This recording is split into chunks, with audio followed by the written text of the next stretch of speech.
Hola, buenas noches.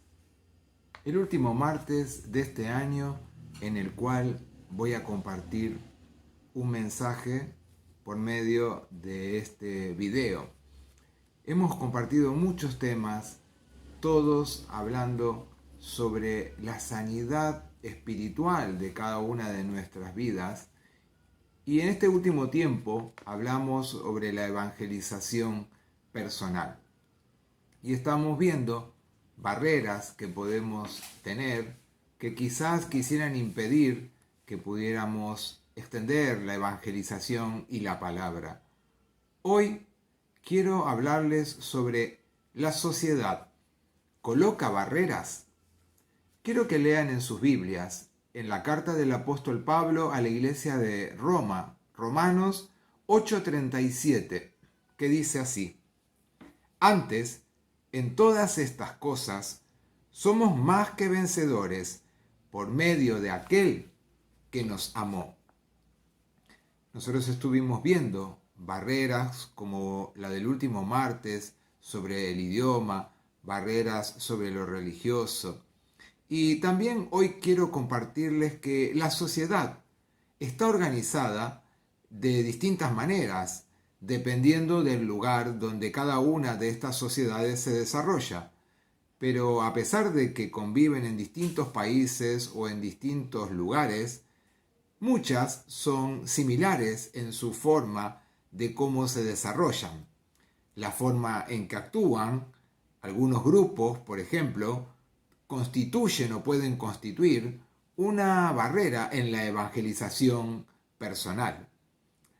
Pero, por ejemplo, en la mayoría de los países africanos se asocia la sabiduría a la edad de una persona.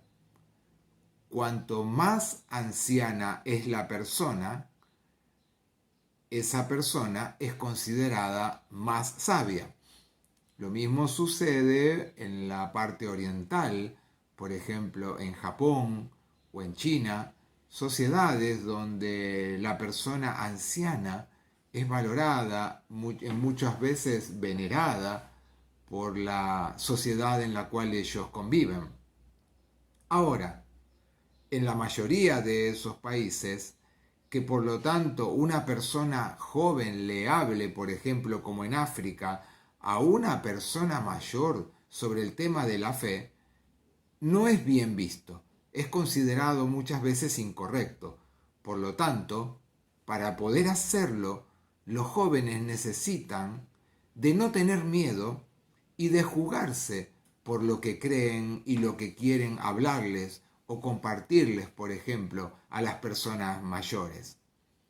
Que nos topemos con este tipo de barreras no es privativo solamente de este tiempo.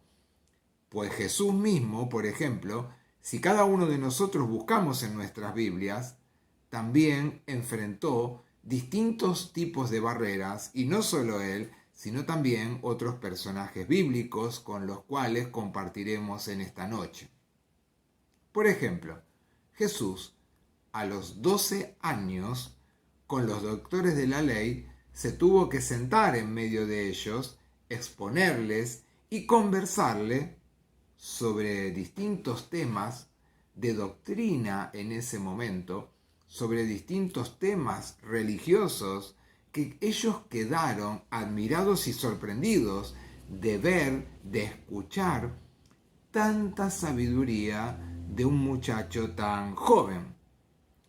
Y en su mismo ministerio, Jesús, quienes procuraban impedirle que compartiera las buenas nuevas de Dios, muchas veces le resaltaron,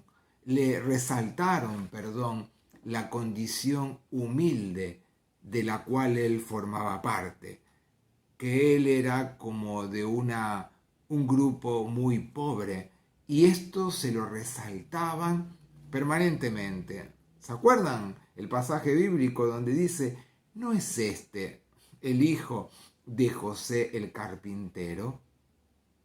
Como desmereciéndolo, desvalorizándolo por el tema de la etnia social a la cual él pertenecía. en su ministerio, ya vuelvo a repetirles, muchas veces quisieron impedir que él compartiera las buenas nuevas del mensaje de Dios. Muchas veces sus propios amigos se preguntaban si Jesús sabía lo que estaba haciendo, porque veían como que se iba a meter en problemas, en dificultades, y se preguntaban entre sí, como por ejemplo en el Evangelio de Marcos, en el capítulo 3, ¿está sabiendo lo que hace? Cuando, por ejemplo, él curó al ciego, Jesús, en ese momento, cuando él lo cura, el ciego quiso contarle a los religiosos que seguramente Jesús provenía de Dios, pues ellos, siendo ancianos, no quisieron que él les contara. ¿Por qué? Porque lo consideraban que ellos eran muchos más sabios que Jesús. Si buscamos en el Evangelio de Juan, en el capítulo 9, el versículo 28 y el versículo 29, hablando de la curación del ciego, dice así: y le injuriaron y dijeron, tú eres su discípulo, pero nosotros, discípulos de Moisés somos. Nosotros sabemos que Dios ha hablado a Moisés, pero respecto a ese, no sabemos de dónde sea. Se estaban refiriendo a Jesús porque el ciego venía a contarles, a querer contarles lo que Jesús había hecho con él. Y al terminar este pasaje les dicen, respondieron y le dijeron, tú naciste del todo en pecado y nos enseñas a nosotros, y le expulsaron. Drásticos, con una maldad, con una soberbia, porque le dicen, tú naciste en el pecado. Porque la persona, ¿se acuerdan que muchas veces yo hablé sobre las personas excluidas de la sociedad, como los ciegos, como los paralíticos, como los leprosos, que no solamente tenían la enfermedad, sino que quedaban excluidos de la sociedad?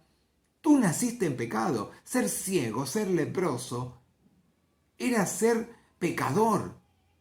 Que por eso ellos estaban así, porque habían nacido en pecado. Fíjense lo que llegaron a decirle. Otro de los ejemplos, por ejemplo, puede ser Timoteo, quien Pablo lo puso a cargo de la iglesia de Éfeso. Y también tuvo que Timoteo enfrentarse a problemas, ¿de acuerdo a qué? A la problemática de su juventud, porque Timoteo era muy joven.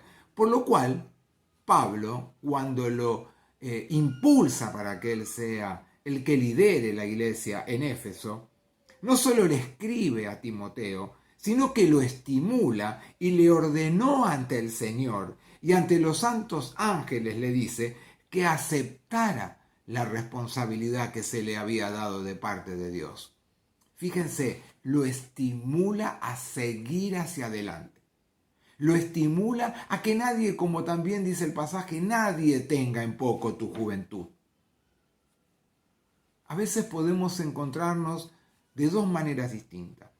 No darle el espacio a los jóvenes para que ellos puedan desarrollarse en la vida de una comunidad y al mismo tiempo también puedan seguir aprendiendo y sirviendo al mismo tiempo. Y muchas veces encontramos personas que son soberbias, creyéndose que nadie puede superarlos en sus conocimientos o en su inteligencia. Y lejos, con ese tipo de pensamiento, están de lo que espera Dios de cada uno de ellos y de nosotros. Quizás en este tiempo tengamos alguna oposición social, por ejemplo, tratando de testificar a personas de un rango elevado, entre comillas, en nuestra sociedad, porque quizás tienen una educación superior a la nuestra o un rango económico más sustentable para sus vidas diarias que el que podemos tener cada uno de nosotros. Quizás eso quiera ser una barrera, un impedimento para que nosotros podamos llegar a ellos con las buenas nuevas, con las buenas noticias, no con nada extraño, no con nada que fuera estrafalario de poder decirles o de pedirles algo económico a cambio. Quizás intenten o nos hagan sentir poca cosa para que nosotros podamos transmitirles, hablarles a ellos de nada más ni nada menos que del gran amor de Dios. Pero para nada, de ninguna manera, eso debe frenarnos, eso debe frenarte, eso debe impedirnos e impedirme a mí que anunciemos las buenas noticias del Evangelio. Como cada barrera que nosotros hemos visto en este tiempo o cada impedimento que se quiera poner para que nosotros y el pueblo de Dios pueda extender el Evangelio, debemos recordar, como ya lo dije en otra predicación, quién es el que nos envía, quién es el que está junto a cada uno de nosotros y de quién es de quién obtendremos la sabiduría para poder proclamar el mensaje. Vuelvo a repetir esto, es fundamental que nosotros recordemos quién es el que nos envía a predicar la palabra. ¿Quién es el que va a estar junto a cada uno de nosotros? Si Dios es con nosotros, dice la palabra, ¿quién contra nosotros? Si Dios es con vos, ¿quién contra vos? Pero como cada vez que puedo lo repito y lo vuelvo a decir, no solamente somos hijos de Dios porque creemos en Dios, sino que debemos creerle a Dios. Y si debemos creerle que no habrá nada ni nadie que pueda separarnos de su amor y que Él va a estar con nosotros todos los días, dice la palabra, hasta el fin del mundo. Si Jesús superó todo impedimento que le quisieron colocar, barreras sociales, religiosas, de identidad, barreras, permanentemente quisieron colocarle a Jesús. Lo expulsaron de la sinagoga, lo llevaron hasta el peñasco queriendo arrojarlo ahí y matarlo. Lo trataron de falso profeta, lo discriminaron por su condición humilde. Sin embargo, él siguió adelante. ¿Y por qué? Porque él sabía quién lo guiaba, quién lo enviaba, a dónde lo enviaba. A los suyos vino, dice, y muchos no le conocieron ni le recibieron. Pero él fue igual. Y como hablé el otro día, les habló de cosas sencillas, cosas que ellos veían, cosas que ellos manejaban en su vida diaria. Si Jesús superó todo impedimento, si Timoteo pudo superar su juventud y ser el joven que fue adelante y proclamó el Evangelio con poder y autoridad, nosotros también podremos en este tiempo. Y entonces así, seguramente vos y yo podremos decir como Pablo, como cuando empecé el mensaje en esta noche, pero en todas estas cosas somos más que vencedores por medio de aquel que nos amó. Vamos a ser vencedores, pero no por nuestros propios dones y talentos, no por nuestra propia sabiduría, no por nuestra propia condición social, sino que seremos vencedores por medio de aquel que nos amó y que nos envía a vos y a mí en este tiempo a dar las buenas noticias en medio de un pueblo triste, desolado, desorientado. Un pueblo, personas, seres humanos que muchas veces se sienten tan solos que no saben a qué acudir.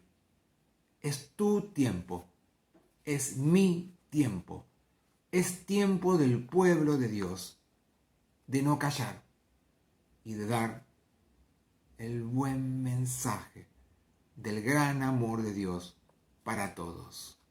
Los invito a orar. Dios y Padre Celestial, te agradecemos por todo este tiempo que hemos podido compartir tu palabra, por todos los mensajes que tú nos permitiste compartir, por todas las personas que pudieron escucharlo, Señor, por todas las personas que han dispuesto su vida para recibir de ti, Señor, y al mismo tiempo dar a aquellos que no te conocen. Señor, gracias porque, como dice tu palabra, hasta aquí nos has acompañado. Y es un privilegio hablar de ti. No es poca cosa sentarnos, Señor, abrir tu palabra y que tú nos guíes para poder desarrollarla y compartirla. Que al mismo tiempo podamos hacerlo en los lugares donde tú nos llames y donde nos toque movernos, para que muchas personas puedan llegar a conocerte, para que puedan llegar delante de tus pies y que puedan reconocer tu señorío y caminar junto contigo. Gracias, Señor, por todo tu infinito amor en cada una de nuestras vidas. Oramos siendo agradecidos en el nombre de Cristo Jesús. Amén. Muchas gracias y que Dios los bendiga.